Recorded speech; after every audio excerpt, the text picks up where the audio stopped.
ఎక్కడి నుంచి వచ్చారు? మీ సమస్య ఏంటి? నేను నారాయణపేట జిల్లా రామగిరిద మండలము గడిమింగంపల్లి విలేజ్ సార్ మాది. రైతు రుణమాఫీ కోసం వచ్చాను సార్. ఇప్పటికి 3 సార్లు తిరిగాను. ఇక్కడ ఏమి న్యాయం జరగలేదు సార్. అవుతుంది అంటుంది కానీ అయ్యేటట్లు అనిపిస్తలేదు సార్. బ్యాంక్ వాళ్ళు ఏమో విపరీతంగా టార్చర్ పెడుతుండ్రు. పొలం వేలం వేస్తాం, అది వేస్తాం అని చెప్తుండ్రు.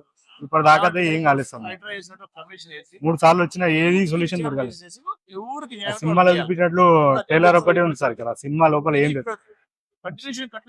అధికారులు ఏమన్నారు ఇక్కడ? అధికారులు ఏమంటే వెయిట్ చేయాలంటుంటారు. సంవత్సరం నరైంది వెయిట్ చేసి ఇంకెప్పుడు మేము వెయిట్ చేసినట్లు బ్యాంక్ వాళ్ళు వెయిట్ చేయరు కదా. బ్యాంక్ వాళ్ళు మాత్రం కట్టమంటుండ్రు పైసలు. ఎక్కడి నుంచి తెచ్చి కడతాం?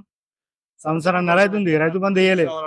రైతు బంధు అయినప్పుడు మా దగ్గర డబ్బులు ఏడు ఉంటాయి కట్టడానికి. మాది ముందే చెలక పొలం, వాటర్ పొలం కూడా, నీళ్ళ పొలము, పంటలు పడుతున్నాయి అంటే అది కూడా లేదు. పైనుంచి వర్షం పడితేనే మాకు పంట పడుతుంది.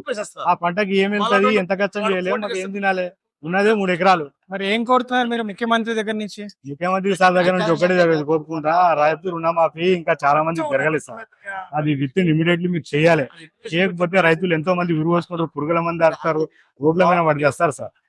పేరు కుందూరు లక్ష్మమ్మ, దామర్చర్ల. మాది రుణమాఫీ కాలేదు సార్. కట్టి రుణమాఫీ పైన 3,40,000 అయితే కట్టేసినాం. మిగతా బ్యాలెన్స్ కట్టమన్నారు బ్యాంక్ వాళ్ళు, కట్టేసినాం.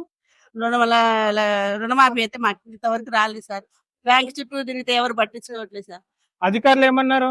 అధికారులు వస్తాయి, టైం పడుతుంది, అది ఇది అని చెప్తున్నారు కానీ ఎవరు స్పందించట్లేదు. మీరు ఇంటి దగ్గరలో ఉన్నప్పుడు అక్కడ అధికారులకు చెప్పారా? చెప్పారు సార్. అధికారులు ఏమంటారు, వస్తాయి వస్తాయి అంటారు కానీ మేము కట్టినాం అమౌంట్, వడ్డీ తెచ్చి మరీ కట్టినాం. 5 అమౌంట్ మాకు రాలేదు సార్. సరే అమ్మా, థ్యాంక్ యూ అమ్మా.